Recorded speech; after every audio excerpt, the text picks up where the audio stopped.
Welcome, everyone. It is a very special day because I get to cross off another name, a big name on my bucket list of people who I have admired and been a fan of for my entire life, ever since I was old enough to watch movies.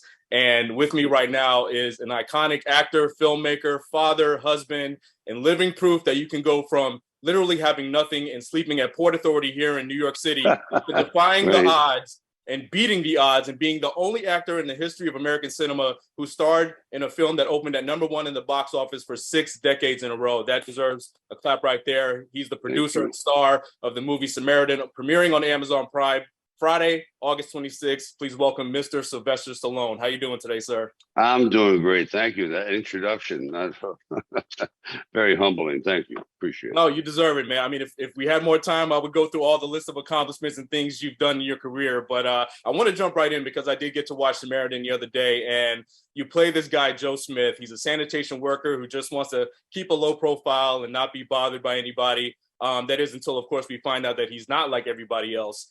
And it made me think about you and how long you've been famous, how long you've been in the public eye.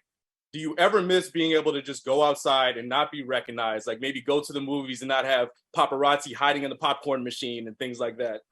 I do. I do. I mean, as a writer, that's when it was important to be a little anonymous and eavesdrop on people's conversations. Now they're eavesdropping on yours. But there's an actor named Edward G. Robinson a long time ago, and he said, "Oh, it's terrible to walk across the hotel lobby and people bother you for autographs." He goes, "What's even more terrifying is when they stop." So Right. you can't have it both ways. I'm very fortunate.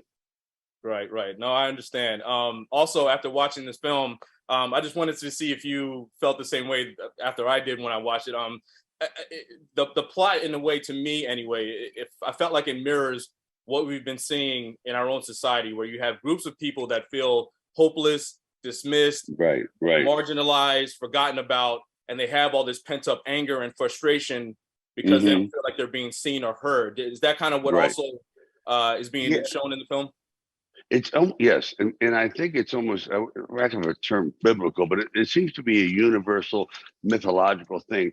Ever since the dawn of man, man has been marginalized and over and kind of put under domination by some group or some person, and so the struggle to get your freedom or your humanity is ongoing to this very day. Yeah. So it's a theme that never goes away. It's just eternal. And it's something that's very near dear to my heart. When I did Rocky and Rambo, it's the same situation, but on a smaller scale. Yeah, no, I understand. Yeah, because John Rambo was sort of like the guy who just wanted to be respected when he got home, and since he That's couldn't it. find that, it was like, let me go back to what I know, where I do feel some sense of Hmm. belonging.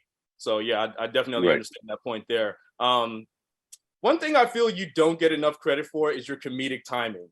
I mean, the way you execute, the way you execute funny moments. I mean, whether it's Tango and Cash, whether it's Demolition Man, Expendables, and even in this film Samaritan, there are some lighthearted humor moments. Right. And Right. so when you're reading a script or when you're going over a film, whether you've written it or if you're just starring, but do you ever look at scenes that may have not been intentionally written to be funny and think, you know what, we could maybe throw in a little bit of humor there just to kind of break up the seriousness? Nonstop. I did it last night. We're out here shooting Tulsa King, and you see it on the page, and it's typing. Then you go, how do I make this relatable? Because there's so many things going on in a person's head. As you're talking to me right now, you have 10 things you're balancing and you're picking and choosing what to do. And some of those are funny and let them out. In other words, because everyone has those same kinds of feelings. And I just think comedy to me is how you actually survive this world, because if to those who think life is a comedy, if you don't, if you really take it in emotionally, you'll just want to implode. So that's why I think it's comedy is truly the medicine of the soul. We need this in some way. So whenever I can interject it, but I don't look funny. So right away people go, is he being sarcastic or funny? I don't know. Because quite often comedians look funny in a way. Right. In other words, they have a certain, and they're doing that intentionally. I don't meant to, that's not an insult, and some people do not look funny. Like, he's like intimidating, or is he Rambo? But whenever I can, yes, to answer your question, I thrive on comedy. I love it. Yeah. At this point in your career, I mean, you've earned the respect of so many people, and I always like to ask people who are, I guess, starting out, when do you know, if you're a struggling actor, do you know, like, all right, I'm not gonna audition anymore. I feel like I've done enough to be past that point and offer only. You know what I mean? Like, is it sort of No, case by it's a case? very good question. I'll tell you. There's a story. I don't know if we have time for it, but I, there's a point, like, for example, in Rocky One, I always wanted Lee J. Cobb, Oscar winner, on the waterfront, can't get better. Won, Pulitzer Prize, this and that for Death of a Salesman. So the director goes, everyone has to read. I go, he doesn't have to read. No one in this movie is anybody. We're basically getting scale. So he comes in, he's dying for the part. And the director says, okay, let's turn to page 6 and audition. I go, this is Lee J. Cobb. What are you, nuts? We're lucky he even is talking to us.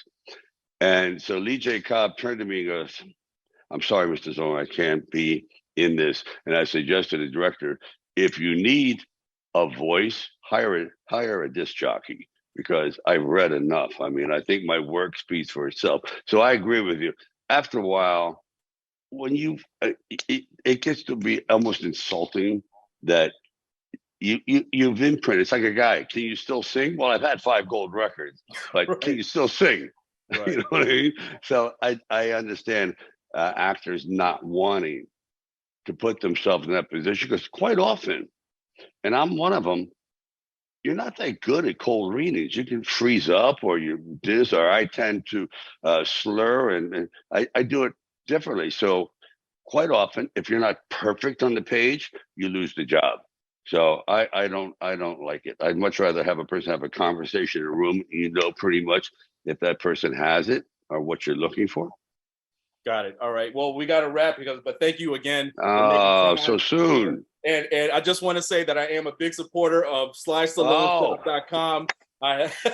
So I love that you've done that for the fans, but I know we got to wrap this up. But I just want to remind everybody, August 26th, please check out Samaritan. It's premiering on Amazon Prime, starring and the producer with me right now. Thank you again, sir. Mr. Sylvester thank Stallone, you. man. Thank I you hope to so get to much. meet you again soon, and take care. You got it, brother.